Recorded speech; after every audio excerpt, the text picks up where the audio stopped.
Donc Jean-Louis Dessalles, vous avez été présenté déjà 2 fois ce matin, et je vais le faire une 3e fois. Donc vous êtes chercheur à Télécom Paris Tech, anciennement le... Ah bah non, c'est pas le CNET, Télécom, non, c'était pas lié, c'était Orange Lab, le CNET. Oui. Voilà, et j'étais venu vous interviewer il y a 9 ans, pendant que je préparais un livre sur l'intelligence artificielle avec Marion Montaigne. Je ne sais pas si vous connaissez tous Marion Montaigne, qui fait Humour à moins bête.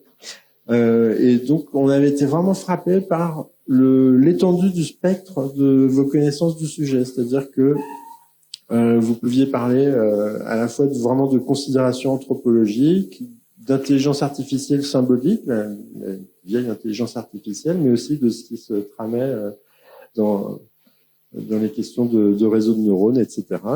Et après ça, j'ai eu ce livre qui appartient, enfin là c'est l'exemplaire qui appartient à la bibliothèque de l'ESADA, qui s'appelle Des intelligences très artificielles, donc vous avez publié en 2019 et qui est assez passionnant pour parler un petit peu notamment des biais des intelligences artificielles, de leurs limites, et puis et du fait que la plupart des problèmes que poseront à l'avenir les intelligences artificielles sont ce qu'on met dedans, et voilà, et c'est assez passionnant.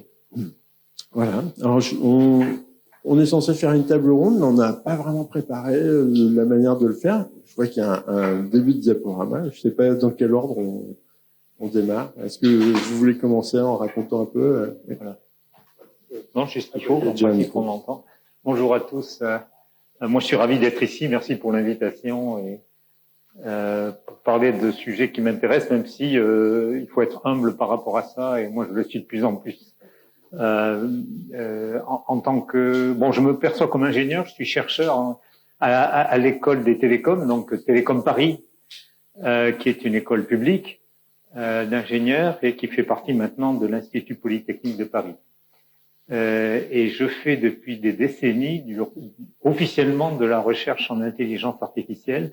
Et il y a encore quelques années, j'étais le seul. Et du jour au lendemain, on était 50. C'est vraiment 50 à officiellement dire qu'on faisait de l'intelligence artificielle. Tout le monde avait compris où étaient les financements. Voilà.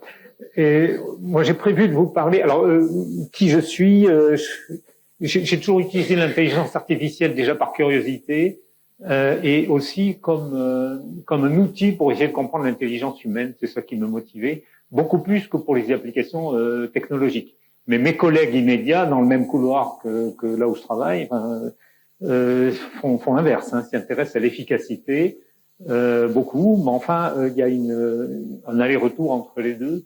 Et moi, j'ai toujours pensé que faire de la rétro-ingénierie sur la cognition humaine était une bonne manière d'augmenter le pouvoir des machines. Alors, d'habitude, j'ai beaucoup de diapos, je prévois, et puis là, je me suis dit, oulala, je parle devant des professionnels de l'image. Alors, vous allez être affligés par la pauvreté de mes diapos, c'est pour ça qu'il n'y en a pratiquement pas.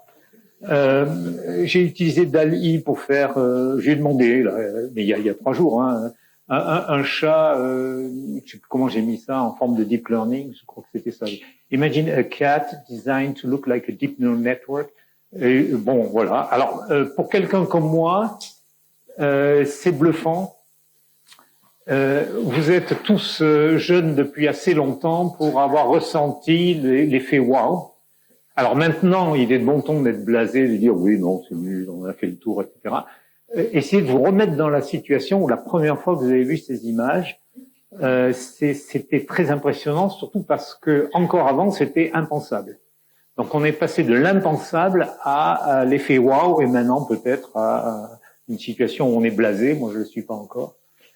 Alors du coup, j'ai dit si tu devais parler, j'ai chatté avec ChatGPT. Si tu devais parler devant un auditoire d'artistes qui prend de plein fouet l'irruption de l'intelligence artificielle, parce que vous êtes en première ligne, beaucoup plus que moi. Moi, je suis un peu en première ligne, parce que quand je parle devant des étudiants ingénieurs qui font du fast-checking permanent pendant qu'on parle et qui sont au courant des dernières publications de la semaine d'avant, j'aime mieux vous dire qu'il faut travailler.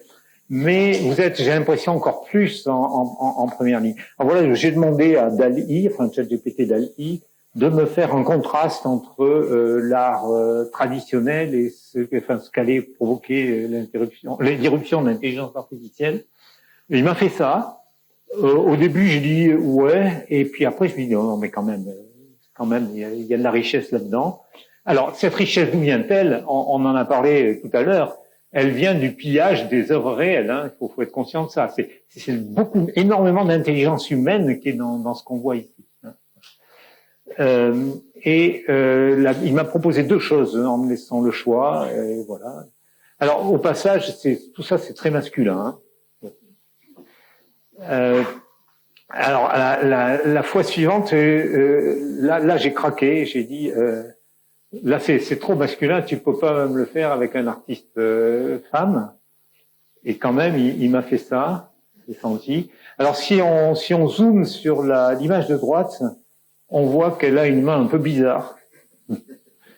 Alors ça, c'est connu comme des défauts de l'IA.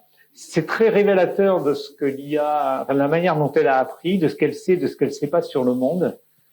Et je crois que pour le cas des mains, c'est tellement célèbre comme problème qu'ils ont fait un patch, une rustine, je crois, pour essayer de surapprendre l'expression des mains dans les personnages, parce que ça nous choque. Historiquement, il y avait des personnes qui avaient des boucles d'oreilles. Il n'y a aucune raison que la boucle d'oreille droite et la boucle d'oreille gauche se ressemblent, ou que même les oreilles se ressemblent. Donc voilà, mais c'est bluffant, au moins dans un premier temps. Je ne parle pas de la qualité artistique, je parle de la production d'une image réaliste. Alors comment ça fonctionne, ces choses-là? Alors moi, je suis pas spécialiste du tout des images. À l'école des télécoms, ceux qui font les images, ils sont à l'étage au-dessus. Voilà, on a des collègues vraiment spécialistes. Moi, je suis plutôt du côté langage, mais les techniques se ressemblent et se mélangent aussi. Alors, ah oui, ça c'est parce que je faisais ça. Il y avait mon petit-fils qui était là. Alors, je peux plus dire le plus jeune parce qu'il y en a un tout neuf qui est arrivé là, mais il a un grand frère et une grande sœur qui affectent de parler de mathématiques. Alors moi je lui ai dit, attends, tu vois, je suis en train de jouer avec Dali, et t'as pas une idée d'image que je pourrais lui demander? Il me dit, t'as qu'à lui demander. Alors au début j'ai pas compris, mais il m'a dit, t'as qu'à lui demander d'illustrer la solution des problèmes du millénium. J'étais comme ça. Alors c'est des trucs qui ressortent de son grand frère, je crois, vraiment. Il aime bien, quand il est face à moi, sortir des choses comme ça. Et donc, du coup, on l'a lancé à DALL-E. Alors, les problèmes du millénium, c'est pour les défis mathématiques qui ont été énoncés en 2000, je crois, voilà. Dont un a été craqué depuis par Perelman, enfin, c'est connu tout ça.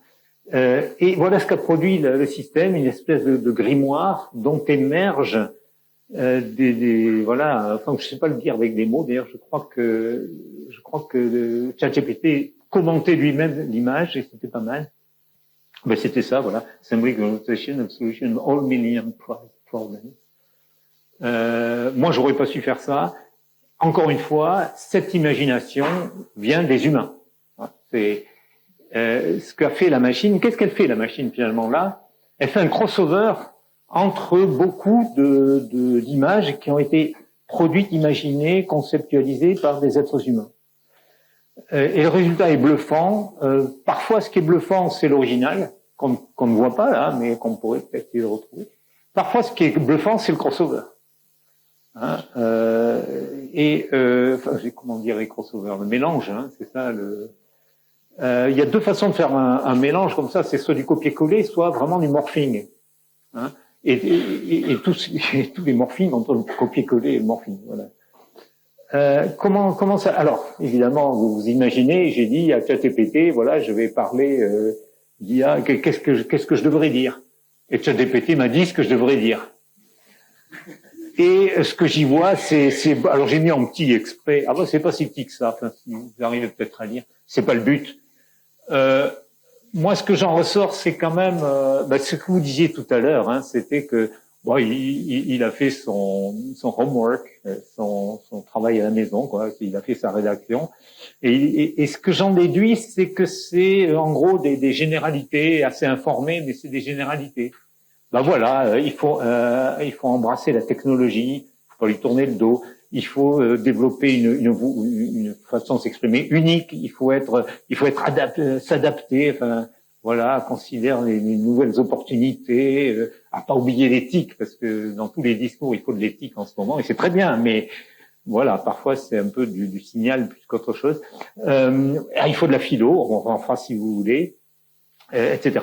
Bon, j'ai pas envie d'avoir ce genre de discours parce que, ne serait-ce que parce que ChatGPT va l'avoir. Je vais essayer de faire comme vous quand vous êtes confronté à ces systèmes de génération d'images, essayer d'être un tout petit peu original. Alors, comment on peut être original quand toute l'originalité de vos prédécesseurs a été compilée et ressort dans les machines? C'est pas trivial. Alors, comment ça marche ces trucs-là? Les techniques qui ont le vent en poupe en ce moment, on peut en retenir deux, c'est les qui fonctionnent un peu de la même façon finalement vu de loin. C'est les réseaux adversaires. Voilà, ce qu'on appelle les GAN, et puis les techniques finalement qu'on appelle de diffusion, par analogie avec la diffusion des gaz. J'ai retrouvé l'étymologie, oui, ça vient de là, c'est une histoire d'entropie, enfin bon, peu importe l'histoire. Et c'est surtout lié à l'utilisation d'apprendre progressivement au réseau qui au début ne sait rien, lui apprendre à quoi la réalité ressemble. Et comment on fait ça? Eh bien, plutôt que de lui dire, tu sais, il y a des êtres humains, ils ont une tête, des jambes, un corps, etc. C'est pas du tout comme ça qu'on fait. On travaille sur des pixels, ou alors un peu plus que des pixels, c'est-à-dire qu'on va lui quand même, au début des années 2000, ils ont appris par les réseaux de convolution, etc., qu'il y avait quand même une ressemblance par translation. Au début, les réseaux de neurones, vous lui appreniez de reconnaître des visages, et après, vous lui montriez les mêmes visages, mais décalés de 10 pixels, il ne reconnaissait pas. Alors, à ce moment-là, il y a des auteurs, je me souviens de Yann Lequin, notamment, qui disaient, on va lui apprendre à faire un filtrage, qui est un filtrage par convolution, qui est inspiré de techniques de traitement du signal, pour rendre la reconnaissance invariante par translation. Et tout le monde a dit, oui, mais c'est une usine à gaz, ce truc-là. Avec des réseaux de neurones, à l'époque, on avait quelques centaines de neurones, on vous dit, tu vas jamais y arriver. Et il fait partie des rares qui ont relevé le défi, qui ont dit, oui, mais l'augmentation des machines fait que ce qu'on conçoit sur le papier maintenant, ça va devenir possible dans quelques années. Et moi, je faisais partie des gens qui disaient, mais ils perdent leur temps. J'ai même une étudiante, une des meilleures étudiantes, qui, quand elle m'a dit qu'elle voulait faire des réseaux de neurones et qu'elle allait en stage à New York avec Yann Lequin, je lui ai dit, les bras m'en sont tombés, j'ai dit, un brillant cerveau perdu pour la science. La suite a montré à quel point j'avais tort. Enfin, elle a ramené un rapport de stage dans lequel, alors je me souviens, j'ai retrouvé, c'était en 2006, il y avait déjà tous les ingrédients de ce qu'on voit maintenant, donc les réseaux par convolution, les machines de Boltzmann restreintes, etc. Enfin, et les réseaux profonds. Oui, on parle de réseaux profonds. Pourquoi c'est profond? Vous le savez sans doute, c'est parce qu'il y a beaucoup de couches, ce qui prouve qu'il y a des couches. Et ce qu'il y a des couches, c'est que c'est des réseaux de neurones qui sont comme des millefeuilles. Hein. Voilà. Alors maintenant, quand on dit millefeuille, ça va plus être métaphorique, et maintenant, peut-être milliers. Au départ, on parlait de réseaux profonds dès qu'il y avait une dizaine de couches. Et on parle de réseaux de neurones, quand même, rassurez-vous, il n'y a pas de neurones dans les réseaux de neurones. C'est un tout petit peu métaphorique. Hein. Un neurone dans un réseau il n'y a même pas de connexion sous forme de fil. Hein. C'est rien du tout, ça. C'est très métaphorique. Enfin, très métaphorique. Un neurone dans un réseau de neurones, c'est un entassement de mémoire dans l'ordinateur. Hein. Donc, voilà. Mais quand même, il y a une métaphore qu'on aime bien avec l'idée qu'on se faisait des réseaux de neurones. Maintenant, enfin, que les neurosciences, on s'aperçoit que les réseaux de neurones fonctionnent franchement différemment, surtout dans le cortex, et on essaie de nouveau de s'en inspirer, mais voilà.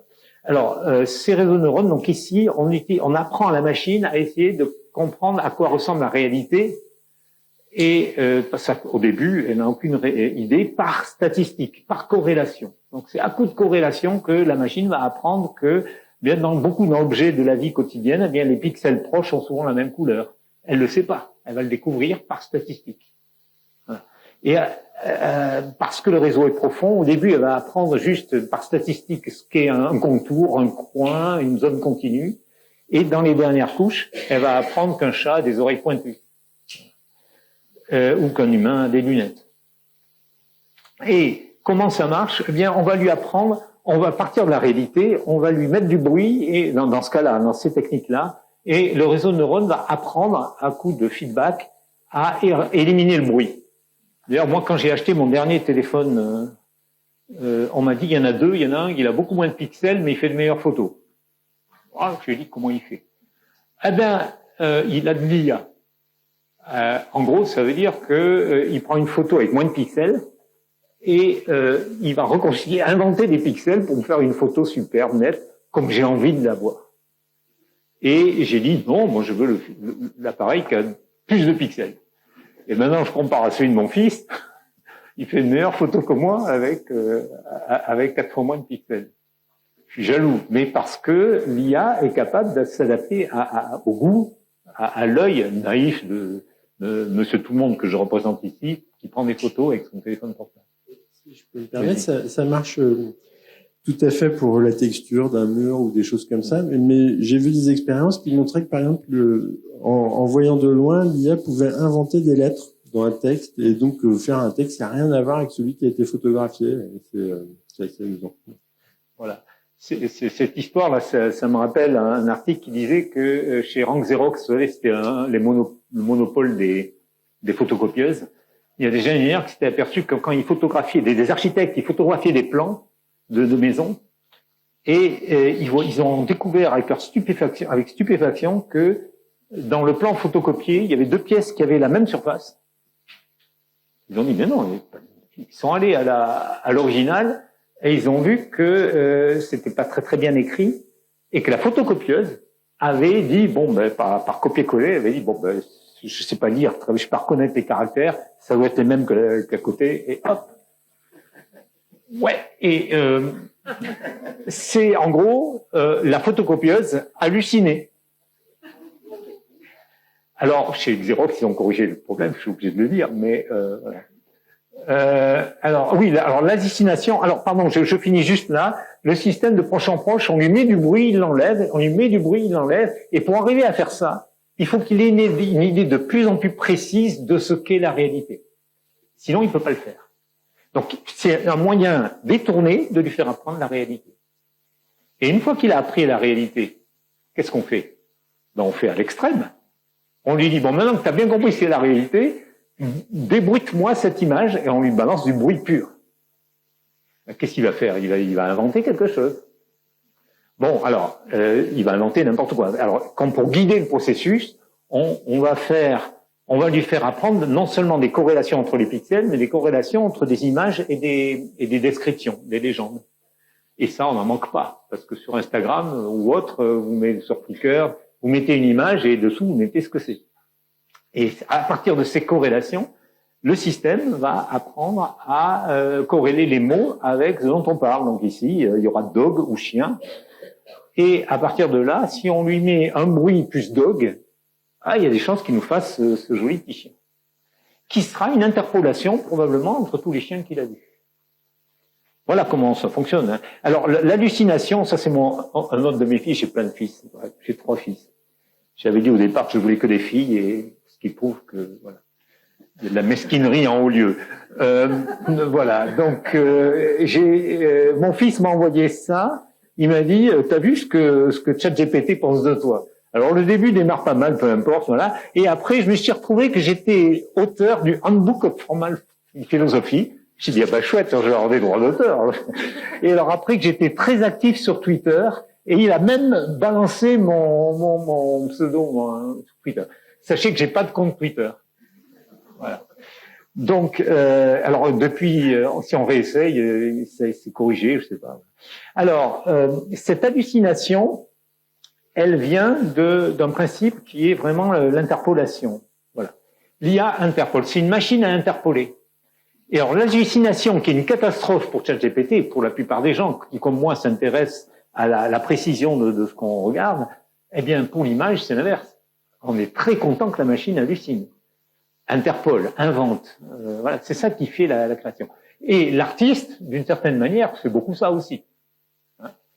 Pas que. Alors justement, c'est le but de cette petite diapo, c'est de dire que l'artiste, il fait peut-être un peu plus que ça. Mais quand même, quand moi j'utilise mon service de streaming musical, je dis quand même qu'il y a beaucoup de créations musicales qui se ressemblent. Et qui se ressemblent de plus en plus. Et il y a deux choses qui se ressemblent, c'est la création musicale et à l'autre bout, ce qui est censé me plaire. Et je vois que c'est 10 heures, pour pas le nommer, m'enferme dans une bulle dont je me passerais bien. J'ai essayé de lui dire que je m'intéressais à la musique classique, je suis pas arrivé. Il me balance les 4 saisons de Vivaldi. Je les connais par cœur, je fais autre chose. Voilà. Et il m'enferme dedans, Donc, c'est cette façon d'interpoler, c'est la meilleure et la pire des choses, et c'est peut-être pas suffisant. Alors, comment ça marche? On abreuve la machine d'énormément de textes et d'énormément d'images. On a parlé de 5 milliards d'images tout à l'heure. Pour les textes, c'est simple, c'est tout ce qui tombe sous la main. Tout. Sans exception. Au point qu'à un moment, ils ont dit, on voulait garder un jeu de test pour tester la machine, et oups, on s'est trompé, et la machine l'a trouvé, et du coup, on sait plus, c'était au début de OpenAI, on sait plus ce que la machine sait, ce qu'elle sait pas, on peut plus la tester pour savoir voilà, ce qu'elle sait reconnaître. Alors, l'IA Interpol, qu'est-ce que ça veut dire? Ça veut dire qu'en gros, la machine, les mathématiciens utilisent la métaphore de l'espace vectoriel, c'est un espace géométrique. Nous, on est habitué à l'espace à 3 dimensions, mais là, les dimensions, ça peut être un peu tout. Ça peut être une dimension d'espace. Imaginez ça, une dimension d'espace, une dimension de température. Pour un humain, déjà, c'est compliqué. Et maintenant, je vous demande une diagonale entre les deux. Vous dites, et puis je mets une troisième dimension de couleur. Bon, ça n'a aucun sens pour un être humain.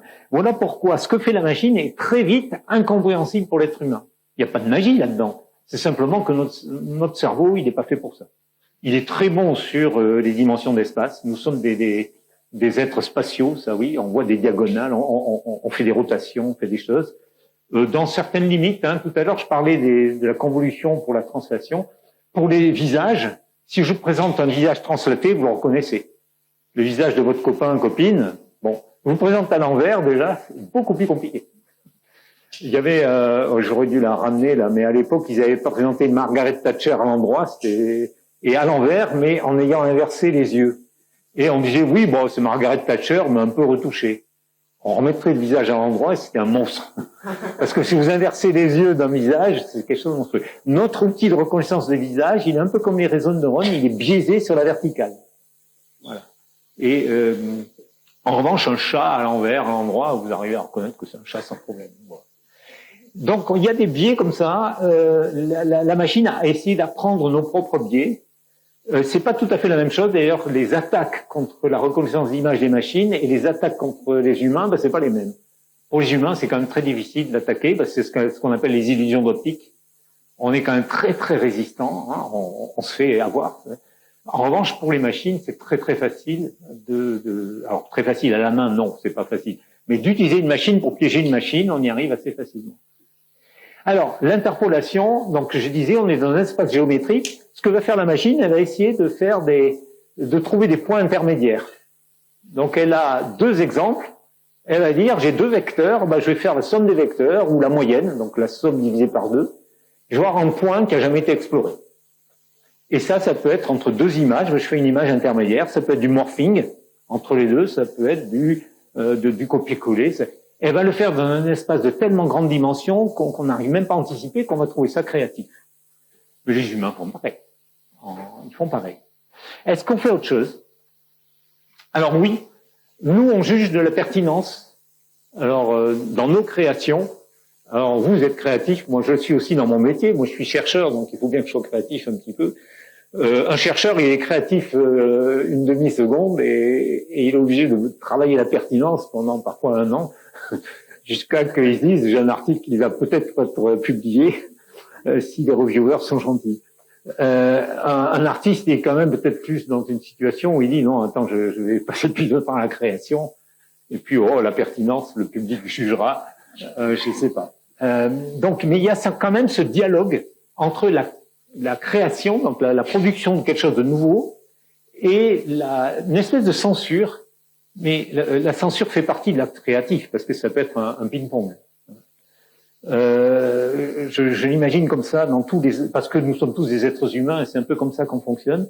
Et je dirais que la machine qui produit des crossovers entre images, elle va surtout produire un acte créatif, mais brut. Il n'y aura pas l'aller-retour, ou s'il y a un aller-retour, c'est avec vous.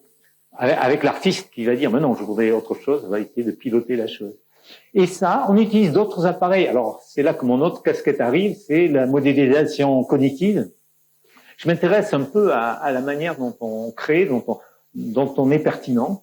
Moi, j'ai plus travaillé sur le langage, mais je pense que c'est le même, les mêmes mécanismes. Alors, un mécanisme fondamental. Alors, je veux pas être exhaustif du tout. Je suis pas en train de vous faire une théorie exhaustive de l'esthétique. Oula, surtout pas. Je dis non, il y a quand même quelque chose à dire à propos de la surprise. Et qu'est-ce que la surprise? Et donc là, moi, je suis modélisateur. Je suis arrivé à une définition qui est quelque chose qui est plus simple que ce qu'on aurait cru. Alors, vous dites quel rapport avec la surprise? Eh ben, si.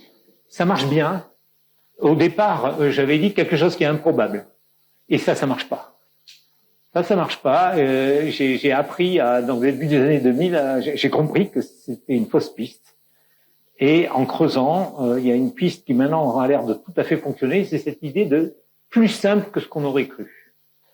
Alors, en matière artistique, plus simple que ce qu'on aurait cru, ça peut être le fait qu'il y a une structure cachée, mais pas trop.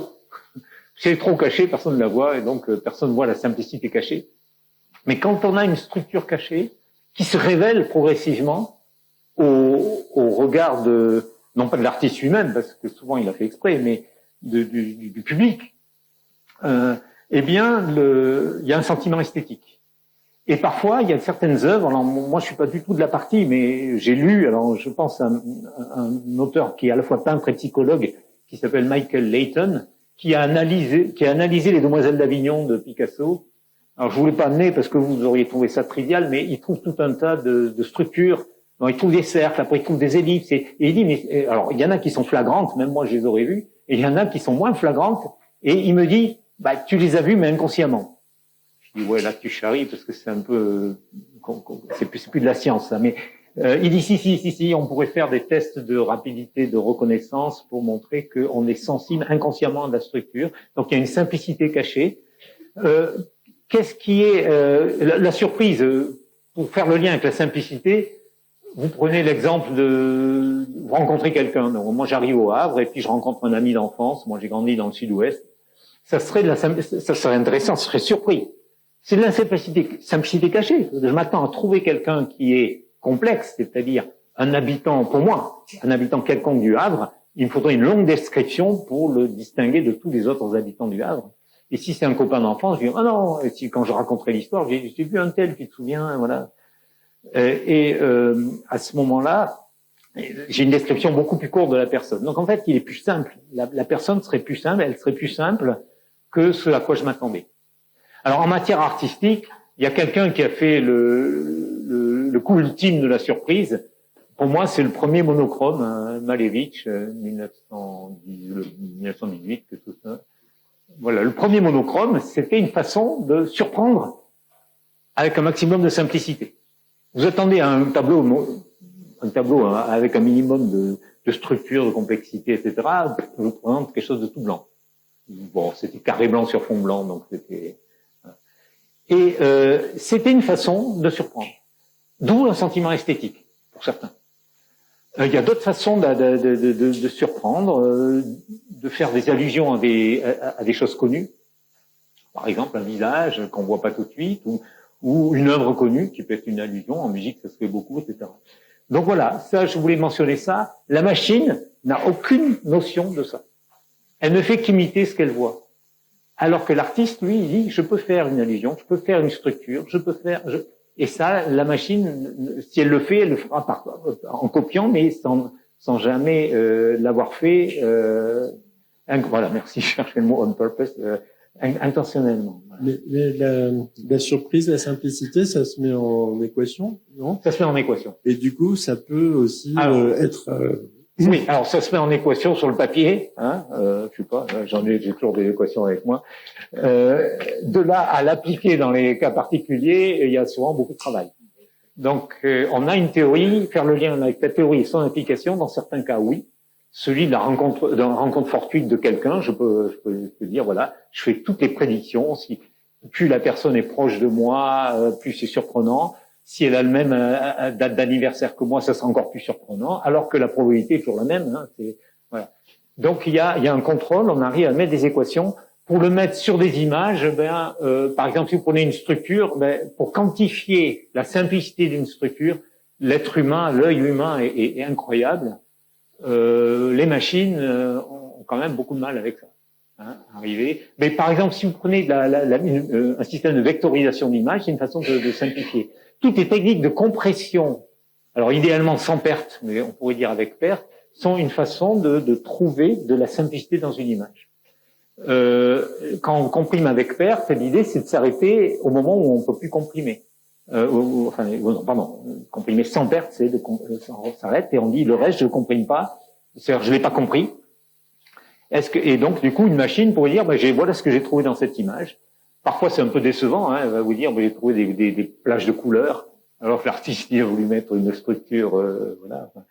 Voilà, c'est pas gagné. Ce que font les machines dans ces matières-là est très bas niveau, alors que l'œil humain va faire des compressions de très haut niveau. Dès qu'on met de la sémantique, si je mets une allusion à ce qui se passe à Gaza dans un tableau, par exemple, la machine va pas le comprendre et le spectateur humain va le comprendre. Donc ça, c'est du très haut niveau. Il y a de la sémantique. Alors, l'émotion, dans un tableau, le rêve, c'est de mettre de l'émotion. J'ai mis ça uniquement pour dire que émotion, surprise, je vais peut-être vous choquer, hein, mais la surprise, c'est 99% de l'émotion. Il peut y avoir la surprise sans émotion. Moi, je mets pas pour moi, la surprise n'est pas une émotion, puisque la surprise est constitutive de toutes les émotions. La preuve, c'est que la surprise peut avoir une valence positive ou négative ou pas de valence du tout. Alors que toute émotion a une valence positive ou négative. Alors, un mélange d'émotions peut être plus compliqué, mais voilà. Mais ce que je veux dire ici, c'est que le ressort de l'émotion, le ressort de l'intensité émotionnelle, c'est la surprise, au sens de complexité plus simple. Une simplicité, c'est plus simple que ce qu'on aurait imaginé, ce qu'on aurait prévu. Donc ça, c'est constitué d'émotions, on peut en parler dans les discussions. J'ai fait ça pour essayer de vous titiller un peu, pour qu'on ait une discussion assez riche. Et puis j'ai rajouté un autre composant dans la pertinence, qui est l'aspect logique, l'aspect rationalité. Je sais que beaucoup d'artistes n'aiment pas ça. Mais si vous enlevez la rationalité à un artiste, il n'y a plus d'artiste pour moi. Hein, la pertinence, une œuvre d'art, c'est un acte de communication. C'est pas autiste. Hein, vous présentez quelque chose à des personnes qui vont la regarder. Et très souvent, vous espérez que la pertinence de votre œuvre va être perçue. Et la pertinence passe parfois par la surprise, par l'émotion, et aussi par la logique. L'exemple que j'ai cité sur Gaza, il y a un aspect logique. Hein, il y a des enjeux, et on fait référence à une actualité dramatique, etc. Il y a d'autres cas, l'humour, par exemple. Là, j'ai un exemple de la BD sur l'intelligence artificielle de Jean Noël avec Marion Montaigne. Je trouve ça absolument excellent. Voilà. C'était historiquement, donc c'était le GPS, c'était les années 50, je crois, je sais plus très bien, ou 60. Newell Simon, je crois, GPS, ou un truc comme ça. Il dit, voilà, c'est un des premiers ordinateurs qui était censé être intelligent. Et alors, vas-y. Alors, imaginez les ordinateurs de l'époque, etc. Et vas-y, Bob, pose-lui une bonne colle. Et alors, are you ready for the first question? Et la machine explose. Et alors, il faut être humain pour comprendre la blague. Moi, je présente ça à mes étudiants. Il y a toujours au moins plus de la moitié qui éclate de rire et l'autre qui comprend pas. Mais voilà. Donc ça, il y a un aspect logique qui est derrière. Si vous n'avez pas, ce n'est pas un être logique, vous pouvez pas apprécier voilà, cette blague. Ça, c'est le cas de l'humour. Ça marche aussi pour l'esthétique. Ça marche aussi pour l'esthétique. Il y a une composante logique dans l'esthétique, pas toujours, pas systématique, mais dans beaucoup d'exemples. Et notamment, ça peut être aussi dans le positif, mais aussi dans des fautes de goût. Voilà. Et puis, qu'est-ce que j'ai mis? Alors, j'ai rajouté ça pour mémoire, l'impertinence sociale. Là, je vais peut-être aborder un problème juste titillé. Là, je vais peut-être me faire allumer, mais l'idée, c'est que on en parlait à propos du droit d'auteur, de la reconnaissance. La reconnaissance n'est pas seulement en euros ou en dollars, c'est aussi une reconnaissance tout court. Une reconnaissance tout court, c'est une reconnaissance sociale. Sinon, faites des œuvres et ne les signez pas. En général, on signe ces œuvres et je veux dire, c'est noble. C'est tout à fait noble de faire une création pour une reconnaissance sociale. Nous sommes des êtres sociaux et il y a cet aspect-là qui est évidemment, à ma connaissance, totalement étranger à la machine. Donc ça appartient à 100% au créateur humain. Et ça, on peut parler de ça si ça vous intéresse. Là aussi, on a des modèles, on a des équations. Ça peut vous paraître surréaliste, mais voilà. Il y a beaucoup d'artistes ou de designers qui ont théorisé le fait de pas signer, mais souvent on connaît très bien leur nom. Voilà. Donc quelque part, à un autre niveau, ils ont signé. Bien sûr. Banksy, voilà, ne signe pas. Mais pour prendre un exemple, c'est au départ, on me donnait souvent Wikipédia comme contre-exemple. Les Wikipédia, les contributeurs sont anonymes, bénévoles, pas payés, tout ça. Je dis ouais, ça réfute tout ce que je raconte. Jusqu'à que je me renseigne un tout petit peu. Alors, anonyme, oui, enfin, les gros contributeurs ont une existence sociale au sein de Wikipédia, entre contributeurs. Alors, il y a aussi, voilà, et donc, que fait un contributeur quand un contributeur à Wikipédia prend la peine d'écrire, et c'est une peine, hein, moi je sais qu'il y a des articles que je trouve catastrophiques, je veux dire, bon, je vais les corriger. Je regarde la page de discussion.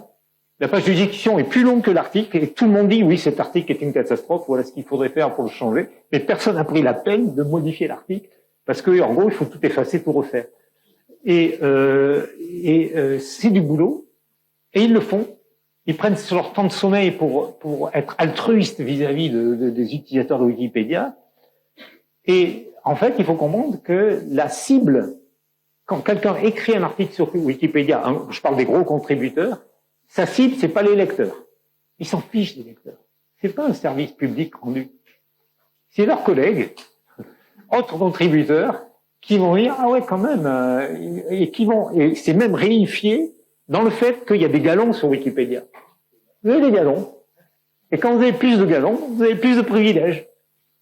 Et vous avez une reconnaissance sociale, et votre pouvoir peut s'étendre au fait de bloquer un article, etc., de fermer une discussion, voilà.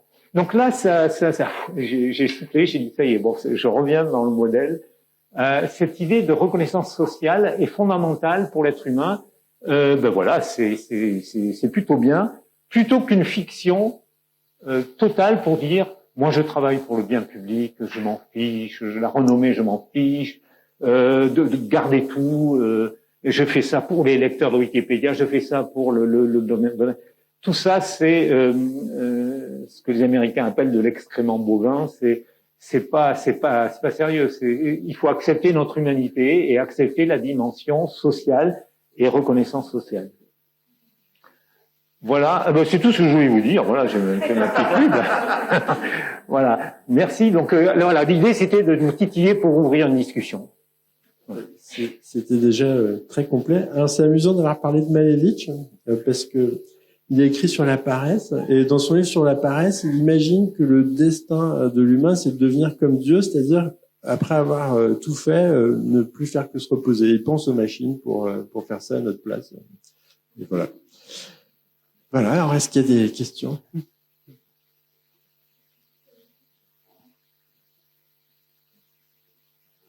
Bon, j'ai pas été assez provocateur. Imaginez un monde dans lequel, parce que en fait, les artistes travaillent pour qui? Quand même, à la fin, ce qui rémunère les artistes, c'est des gens qui vont regarder leurs œuvres ou écouter leurs œuvres. Et il y a des producteurs qui disent, ça se voit sur les plateformes, qui dit, mais après tout, pourquoi on s'embête avec des auteurs? Puisqu'on sait fabriquer des chansons, on a des systèmes de recommandation, les gens sont contents. Donc on va leur faire des playlists qui ne contiennent que des morceaux enregistrés, quoi. Et ils vont continuer à payer, donc voilà, on n'a pas besoin de créateurs. Alors j'ai quand même un petit truc là que j'avais, qu'est-ce que j'en ai fait? Je l'ai préparé. Là. Alors j'ai essayé de présenter ce que peut être un système de recommandation. Alors c'est à 2 dimensions. Imaginez que c'est des films et des gens, voilà. Alors au départ, voilà une personne. On lui présente. Non, c'est pas ça. Les personnes, c'est plutôt les gens en rouge là. Et voilà, ça c'est un film ou une œuvre d'art. Enfin voilà. Et on regarde qui clique et on va dans cet espace-là rapprocher certaines des personnes les plus proches. En gros, typiquement ceux qui ont regardé le film. On va les rapprocher du film. Donc là, c'est ce qu'on appelle dans le jargon des ingénieurs l'algorithme Netflix. Parce que historiquement, on avait l'algorithme Netflix. Tout ça maintenant, c'est un peu secret, mais à l'époque, on l'avait. Et de manière légale. C'est Netflix qui l'avait donné gracieusement. Et donc l'idée, c'est on rapproche. Alors évidemment, c'est dans un espace de beaucoup plus grande dimension. Un autre film, hop, on rapproche une certaine proportion de ceux qui ont vu le film et on les rapproche dans cet espace. On modifie les paramètres. L'astuce, c'est que c'est le même espace dans lequel on représente les gens et les films. Donc l'endroit où vous êtes représente les films que vous aimez et l'endroit où est un film représente les gens qui vont l'aimer. Et quand on fait ça un petit peu, c'est tout bête, hein, hop, on rapproche, parfois pas, parfois il se passe rien, c'est probabiliste, hop, on continue. Si je fais ça un peu, rapidement, hop, à la fin, vous voyez ce qui se passe? On est enfermé, on est enfermé dans des bulles. Moi, je vous raconte pas ma bulle Deezer. Bon, j'y suis, mais c'est tellement une bulle que maintenant, j'utilise Deezer seulement beaucoup moins qu'avant. Je dis, voilà, je vais écouter du Deezer, un peu comme les Américains vont dans un restaurant, en sachant bien sûr à l'avance ce qu'ils vont manger.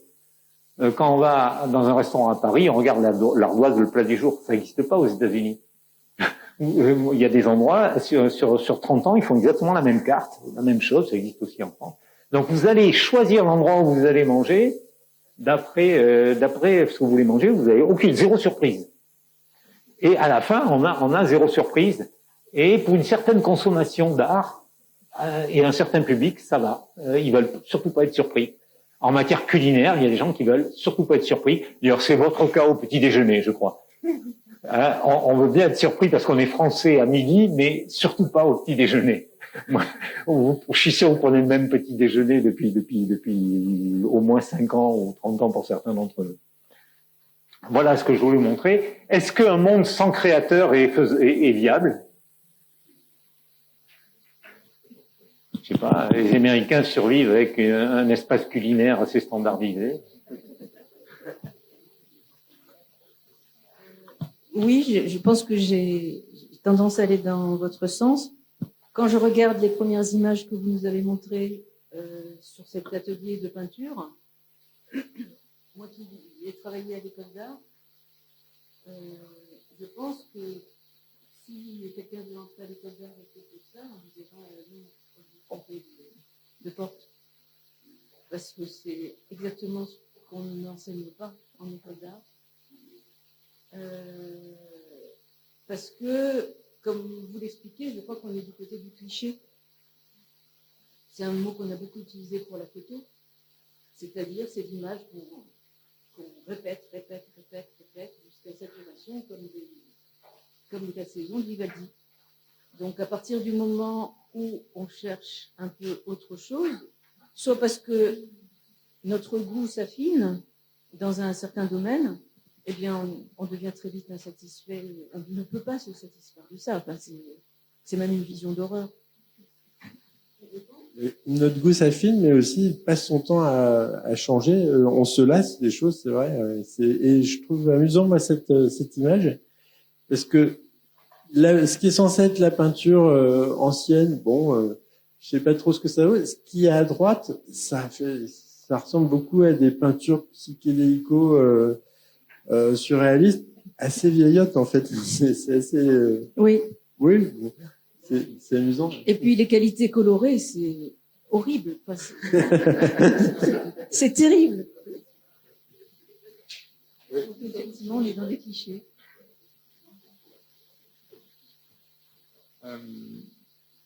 Alors, c'est pas sur les questions de clichés, mais sur les questions que vous avez évoquées d'hallucination.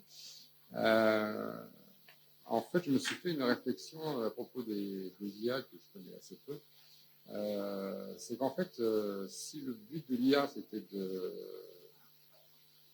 faire un modèle de l'intelligence qu'on a du monde, le résultat a été complètement à côté. C'est-à-dire que ce qu'on a simulé avec l'IA, c'est quelque chose comme le dysfonctionnement d'une intelligence adaptée au monde, avec des erreurs, avec de la production de faux, de la production de généralités, de clichés ou d'hallucinations. Donc,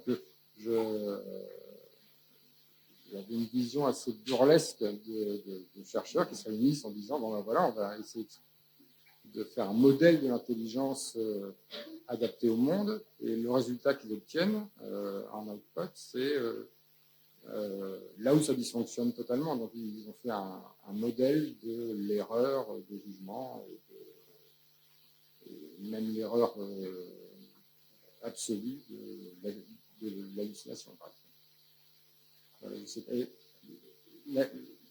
Ce à quoi je voulais arriver comme question, c'est vous évoquiez en fait un retour dans les recherches de l'IA vers les dernières avancées en neurosciences. Est-ce que vous pourriez développer un petit peu ce qui se trame actuellement?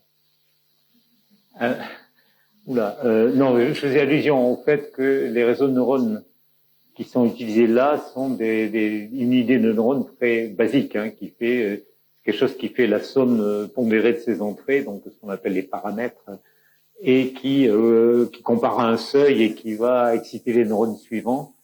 Les neurones de notre cortex fonctionnent beaucoup plus par synchronisation neuronale. Quand vous avez une idée, c'est probablement que vous avez une population de neurones qui est synchrone. C'est pour ça qu'on a un électroencéphalogramme macroscopique. Hein, on a des courants. C'est parce que vous avez beaucoup de neurones à un moment donné qui sont synchrones. Et c'est pas du tout le même fonctionnement. Alors, il y a des chercheurs qui font les spiking neural networks, qui essaient de dire on va s'inspirer avoir une image un peu plus réaliste du cerveau, donc essayer de s'inspirer de cette histoire de synchronisation pour essayer de faire les mêmes calculs que font les autres neurones et d'autres. Et je voudrais pas juger. Moi, je trouve très bien qu'ils le font. Je trouve que ça aurait dû être fait depuis longtemps, mais c'est très difficile à faire. Très difficile à faire. On en est très loin parce que pour faire synchroniser 1000 neurones, il faut déjà la puissance de calcul. Enfin, voilà. Et idéalement, il faudrait parce que toutes ces choses-là sont simulées sur ordinateur. C'est jamais des vrais neurones avec des vrais fils électriques. Voilà. Donc, je faisais allusion à ça. Hein. Donc, c'est pas du tout mûr, du tout. Pas du tout. Alors, comme toujours, hein, peut-être que l'an prochain, ça va sortir et que... Moi, dans mes enseignements d'IA, je disais, l'IA va exploser, surtout sur le langage naturel. Et j'ai fait des enseignements d'IA depuis les années 90. Et je parlais du test de Turing, et je demandais aux étudiants, est-ce que vous pensez qu'on y arrivera un jour? Et je les faisais voter. Et à l'époque, j'ai dit, le test de Turing, c'était pour la fin du siècle, donc de 2000-2001. J'en montrais d'ailleurs le film 2001, le lycée de l'espace. Je disais, est-ce que vous pensez qu'un jour ça sera possible? Et en général, c'était moitié-moitié. Et tant qu'on était un peu loin de la fin du siècle, moi je votais avec en disant que ça sera possible. Puis plus ça allait, moi je votais. Et voilà. Et après, j'ai dit, bon voilà, c'est raté pour 2000, mais est-ce que vous pensez que ça sera possible en 2050? Et moi, de nouveau, je levais la main, mais beaucoup d'étudiants étaient sceptiques. Et à la fin, moi, je me disais, quand on a commencé à arriver de 2010-2015, j'ai dit, je commence à... Et puis, c'est arrivé un peu comme la blague de vous aurez une interro surprise un jour où vous y attendez pas, c'est arrivé un jour où personne s'y attendait. Donc, maintenant, on peut considérer que les machines passent le test de Turing dans les termes où Turing l'avait imaginé. Quand même, je voudrais dire, l'effet waouh, il faut pas être blasé tout de suite trop vite. il faut être très, très impressionné par ce que nous vivons en ce moment, parce que vos enfants, vos petits-enfants, etc., se souviendront de ce moment. Il y a un avant, un après pour moi. C'est un événement absolument majeur. Après, je suis d'accord avec vous que une fois qu'on a pris la baffe, on va dire, on prend un peu de recul, on se dit oui, non, j'arrive à encapsuler ce qui se passe là, pour dire non, c'est cliché, j'arrive à ouais. Mais le coup d'après, qu'est-ce qui garantit que que celui qui va sortir l'été prochain ou dans 5 ans ne va pas détruire toutes les limites qu'on avait posées en disant voilà. Bon, alors il y a une réflexion qu'on peut avoir collectivement en disant que enfin voilà, il y a peut-être une lutte avec l'être humain qui dit mais l'être humain va dire mais non, moi je suis plus inventif que toi. D'ailleurs, je te le prouve. À force de le prouver, on alimente les données et la machine va se mettre à niveau. Donc alors voilà, c'est pour ça que j'ai cité ces quelques exemples de choses dont nous disposons, que la machine ne dispose pas directement. Cette mesure de la surprise, cette mesure de l'émotion, cet outil logique, ça, je pense que la machine ne l'a pas. Elle ne peut que peut imiter la performance sans comprendre, sans avoir le mécanisme qui est derrière. Ce qui fait peut-être faire espérer qu'on aura toujours un coup d'avance. Mais c'est un acte de foi. Hein. Je peux pas le garantir. Imiter, c'est répéter vraiment à chaque fois. Oui. La machine n'invente pas quoi. Je crois que tu as coupé l'herbe sous le pied d'une étudiante qui avait l'air d'avoir une question en rapport avec. Ouais, du coup, ça répond un peu à ma question. Je me posais la question, du coup, est-ce que on va se lasser un peu de l'intelligence artificielle parce qu'on n'a plus de surprise après avoir juste joué avec pendant un temps, mais vu que là, en entendant ce que vous avez dit, on va continuer d'évoluer et faire en sorte que la machine continue à changer et jouer avec les images. Ça répond à ma question. Et ce qui est pas si grave que ça, mais du coup, j'en viens à ma deuxième question, qui était est-ce que il y a une probabilité de retomber sur la même image à chaque fois avec une IA, ou est-ce que chaque image créée par une IA est différente et unique? Alors, là, c'est facile de répondre. Enfin, je veux dire, stricto sensu, aucune chance de retomber sur la même image. Mais si on accepte une approximation, alors là, on ne sait pas. Il est possible qu'on retombe sur quand même 2 images qui ressemblent énormément. La preuve, on l'a vu tout à l'heure, c'est que quand on montre qu'une image correspond à un original. Et j'avais un exemple. Voilà, ça c'est sur du texte. Il y a une attaque qui consiste à demander à ChatGPT, alors ça a été corrigé parce que depuis que l'article est sorti il y a une éternité, il y a au moins 3 mois. Il demandait à ChatGPT de répéter book à l'infini. ChatGPT, au bout d'un moment, enfin, en anthropomorphisant, on va dire qu'il s'ennuie. C'est que en gros, à force d'extrapoler, la fenêtre d'extrapolation arrive à une limite et à la fin, il fait autre chose. Et il commence à raconter, mais n'importe quoi. Et dans le n'importe quoi, finissent par apparaître des données personnelles. Alors je descends. Là, il y a des adresses, il y a des dates, voilà, pour lesquelles ce qui est en rouge, c'est quand ils ont retrouvé le texte original. Donc là, c'est même plus digéré. Hein, la graine, elle est passée intacte. Voilà, Alex, et ils ont retrouvé des données qui sont confidentielles. Alors, je sais plus où c'est, non, ça correspond, après il y en a d'autres, mais donc pour les images, il se pourrait que ce fût la même chose. Hein, alors, vraiment texto au pixel près, c'est vraiment peu probable, mais pas loin de l'original, ça devient probable.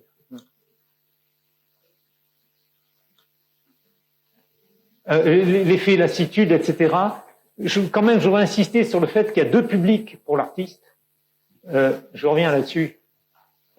Quand même, quand l'algorithme Netflix, sur Netflix, on vous présente des fictions un peu avec condescendance, on dit que c'est des trucs à l'américaine. Ouais, il faudrait quand même balayer aussi devant notre porte. C'est en gros toujours la même histoire. Prenez les exemples d'enquête criminelle, toujours la même histoire. pour les détecter, ce qui est un peu original dans cet épisode de cette série, il faut parfois quelqu'un qui s'y connaît, il dit « Attends, j'ai déjà vu ça 10 fois, le coup des jumeaux, on me l'a fait là, là et là, le coup de... » Et c'est chaque fois, au début, il y a un problème qui se pose. Voilà, alors c'est comme, enfin, toutes ces séries où il y a un problème, on croit qu'on va pas le résoudre, et à la fin, on le résout. C'est comme si vous avez regardé Star Trek, eh bien, ça sortait quand j'étais aux États-Unis, la nouvelle génération, ça sortait, je crois, tous les mercredis. Tous les mercredis, il y avait des nouveaux aliens qui attaquaient. Et à la fin de l'épisode, qui avait duré, je sais pas, en temps réel, c'était peut-être quelques jours, ça y est, les gentils gagnaient. Voilà, ils avaient résolu le problème. Et le mercredi suivant, j'étais devant mon poste pour savoir quelle allait être la nouvelle aventure. Donc, pour les crimes, c'est pareil. Pour l'histoire d'amour, c'est pareil. L'utilisateur, le consommateur de ce genre de choses est assez vite satisfait. Donc, quand un artiste, à qui il parle, est-ce qu'il parle à ces personnes-là? En partie, oui. Il parle aussi à ses collègues. Et l'artiste qui veut faire une œuvre, il va parler à une petite frange d'intelligentsia, et c'est souvent à cette partie-là. Et le danger, c'est ce qu'on a sur la musique classique contemporaine, qui est qu'elle va s'enfermer dans sa propre bulle, parmi plein d'autres bulles très commerciales. Il y a une petite bulle qui est la musique classique contemporaine, où ils se parlent entre eux, il n'y a plus de mesure, il n'y a plus de... etc.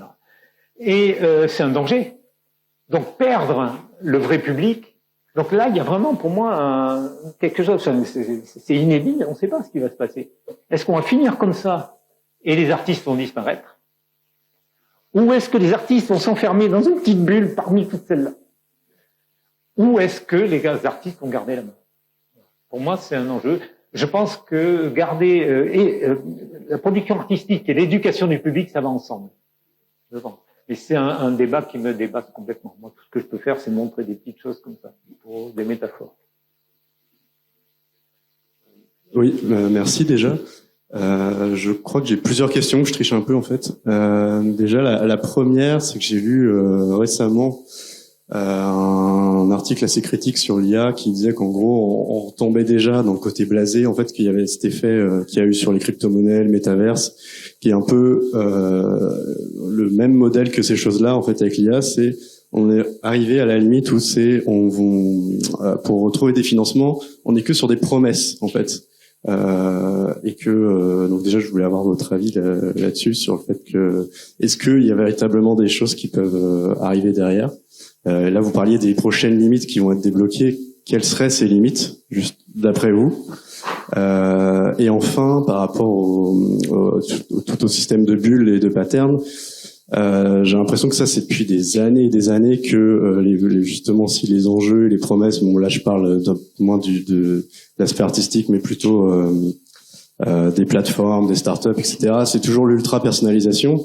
Et au final, on se rend compte, comme vous l'avez démontré, que on se retrouve toujours de plus en plus dans des bulles et que on n'arrive jamais à c'est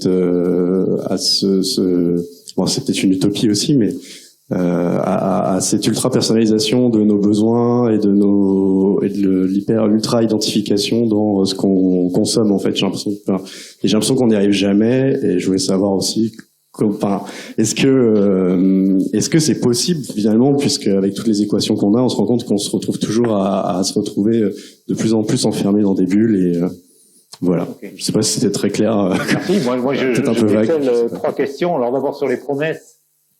Il y a eu dans Le Monde d'hier ou d'avant-hier un article sur la question de savoir est-ce que l'IA n'est pas une bulle. L'argument est plutôt financier. Hein. Il dit en gros il y a 1 ou 2 zéros d'écart, voire 3 entre les investissements et les promesses de l'IA et ce que ça rapporte.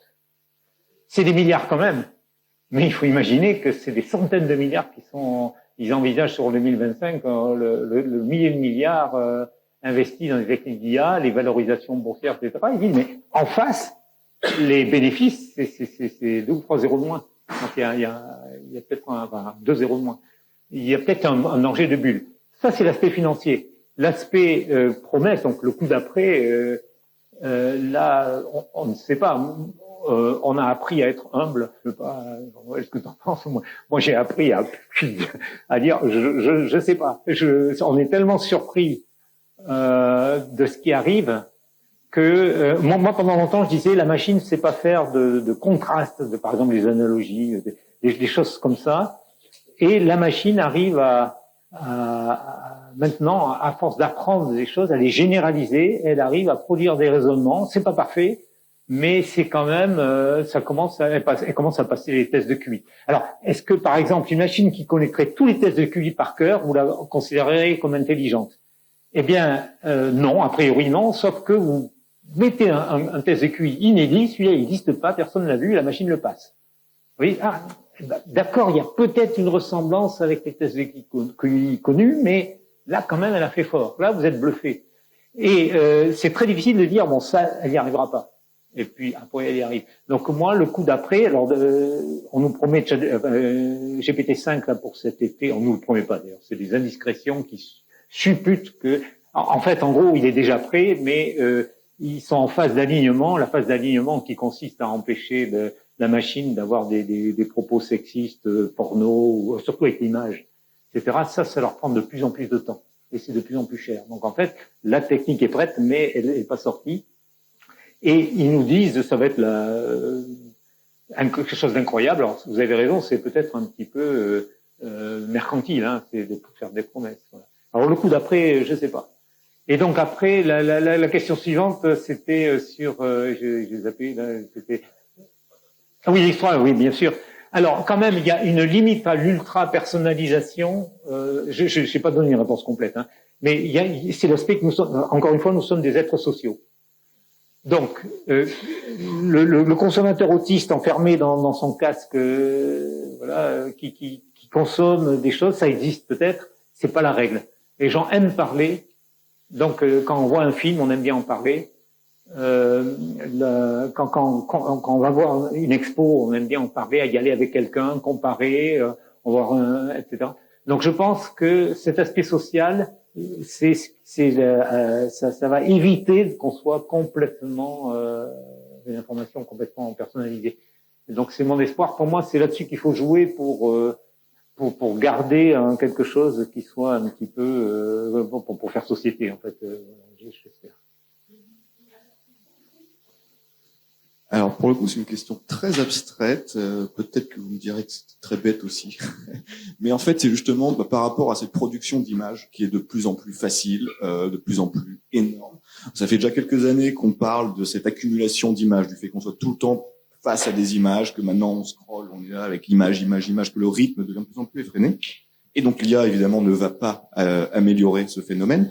Et je me demandais justement par rapport au rapport qu'on a de manière très profonde vis-à-vis de l'image, les rapports de fascination, de contemplation. Est-ce que justement l'IA ne peut pas venir changer dans justement cette multiplication qui va n'être que de pire en pire, notre rapport profond avec les images? Et en fait, là, j'attendais peut-être vos connaissances justement en recherche vis-à-vis de l'intelligence humaine existante. Et est-ce qu'il peut y avoir justement alors, on se rapproche peut-être de la science-fiction, en effet, mais une espèce de désabus total et général face aux images, face vraiment à la représentation, figurative ou non, et que ça puisse changer quelque chose, même au niveau de société, au niveau artistique. Donc ça rejoint un petit peu, je pense, quand vous parliez des bulles, qu'est-ce que les artistes vont se retrouver dans des bulles, peut-être d'entre-soi, les dernières personnes à comprendre les images, ou voilà, est-ce qu'il y a il n'y a pas un risque, quelque chose qui aurait déjà été dit, ou on est encore complètement dans le domaine de la science-fiction? Pas merci pour la question, parce que je sais pas. C'est difficile. Je vais dire 2-3 choses qui sont pas vraiment des réponses. Oui. Non, alors sur le fait. Alors moi, ça me fait penser aux États-Unis. J'ai découvert une chose, c'est qu'ils ont des tartes aux pommes. Dès qu'une pomme est cuite, elle est avec de la cannelle. Et ils n'imaginent pas une pomme cuite sans cannelle, donc ils connaissent pas le goût de la pomme cuite. Pas du tout. Au point que si on leur présente une tarte aux pommes où il n'y a pas de cannelle, ils disent, mais qu'est-ce que c'est? Ah, je vais pas manger ça, tu veux m'empoisonner, ça n'a pas de goût, c'est fade, et ils n'arrivent pas à dissocier les deux. Donc peut-être, moi, ma compréhension, ou s'il y avait la même chose pour le goût de conserve. Le jour où ils ont fait des surgelés, les gens ne trouvaient plus le goût de conserve, ils ont été obligés de mettre le goût de conserve dans les surgelés en ce moment. Donc il y a une altération du jugement, en l'occurrence jugement esthétique, où à force d'être abreuvé par des types d'images, on déforme la perception finalement des gens. Et pire que ça, on risque de déformer la perception de l'IA elle-même. Beaucoup de gens ont dit que l'IA est en train d'empoisonner le puits auquel elle s'abreuve. Puisqu'il y a une boucle pour les textes, on l'a dit pour les textes, j'imagine que ça serait la même chose pour l'image. Si la moisson des 5 milliards d'images, il y en a 90% qui sont des images générées, la machine, elle va rentrer aller sur un attracteur. Alors, inévitablement, j'en sais rien. Peut-être que l'état actuel du web est un trésor qu'il faut absolument préserver, parce que dans le futur, il n'existera plus. Enfin, donc, s'il y a une grosse tempête solaire, on va le perdre, et du coup, voilà, bon, je sais rien. Mais voilà, donc voilà, ça évoque vraiment plein de choses. C'est fascinant de réfléchir à tout ça, sachant que ça fait aussi, ça peut faire peur. Enfin, je pense qu'il faut, enfin, c'est pour ça que je disais tout à l'heure, vous êtes en première ligne pour aider à penser tout ça, parce que c'est pas les ingénieurs qui vont penser ça pour vous, hein, pas du tout. Hein. Et moi, je pense que c'est des questions que nos prédécesseurs pouvaient pas se poser. Et ouais, c'est c'est énormément de surprises de ce qui nous arrive. À mon avis, il faut pas être naïf, il faut pas être tout accepter comme des miracles, etc. Mais il faut avoir un regard critique, mais il faut avoir cette attitude proactive. Hein, je pense que vous l'avez tous. Il faut être voilà. Et l'attitude blasée en disant je rejette tout ça et je vais travailler dans mon atelier, etc. Je suis pas certain. Ça peut convenir à une minorité, mais pour la plupart d'entre vous, il vaut mieux avoir cette attitude proactive. Un peu, j'imagine, comme le jour où la photographie est arrivée dans l'art, les gens ont réussi à se positionner et à se l'approprier, et c'est devenu un art en soi. Voilà, donc je pense que peut-être, on n'est pas encore dans la phase où on s'est adapté. On est en train encore de prendre des gifles. Il faut accepter ça et dire toujours debout. Et ce qui est amusant et qui va un petit peu avec aussi, c'est l'espèce de méfiance maintenant qu'on sent venir envers toutes les images censées être des preuves, quoi, la vidéo, la photo, qui n'ont jamais été vraiment des preuves de quelque chose, mais maintenant il y a une méfiance qui monte, les gens se disent qu'ils vont plus pouvoir croire en aucune image. Il y a quelque chose de nouveau de ce côté-là aussi, qui est plus du tout dans les enjeux artistiques, mais qui est dans les enjeux de notre temps. Ah bon? Ah, c'est lancement. Par rapport au scrapping, au nourrissage des IA, le fait qu'il y ait combien de pourcentage d'hommes par rapport aux femmes, de biais, est-ce qu'il y a un effet d'accélération ou ça va se niveler, ça va s'atténuer? Est-ce que le monde qui nous prépare est fait par les hommes pour les hommes? Est-ce que, voilà, oui. Vous voyez ce que je veux dire? Oui, si je défonce une porte ouverte, mais c'était, okay. J'ai repensé là. Je vais dire juste un mot à ce qu'a dit Jean-Noël. Moi, je suis très pessimiste. Je pense dans le futur, on saura même plus en quelle année on est. Parce qu'il y aura des gens qui proposeront des histoires alternatives. Et ça sera une affaire de secte. On sera tous dans des sectes, on aura des croyances. Je pense que la science sera une secte parmi d'autres, ou considérée comme telle. De même que dans certains quartiers, la police est considérée comme un gang, comme un autre. Bon, pardon, je voulais juste un peu vous pourrir l'ambiance. Alors, par rapport à ce que vous dites sur le biais, là aussi, moi je suis un petit peu, chaque fois que vous entendrez un ingénieur vous dire, moi j'y peux rien, le biais il est dans les données, là c'est vous qui lui donnez une baffe. Fût-il un homme ou une femme, enfin voilà. C'est pas vrai. Bien sûr que les données sont entre guillemets biaisées. Et que ça veut dire simplement que leur méthode statistique n'est pas bonne pour corriger ce biais. Et c'est un aveu d'échec de leur part. Chaque fois qu'ils disent le biais dans les données, il faut leur dire donc vous plaidez coupable. Il y a des techniques pour débiaiser qui ont tous leurs défauts. Il y a même un théorème mathématique qui dit que chaque fois que vous corrigez un biais, vous en créez un autre.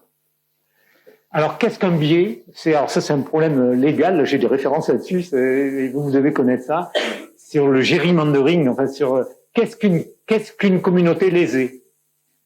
Et une communauté lésée, on trouve l'idée de simplicité. Il faut une communauté, pour être perçue comme une communauté lésée, il faut qu'elle soit simple. Donc un genre, c'est simple.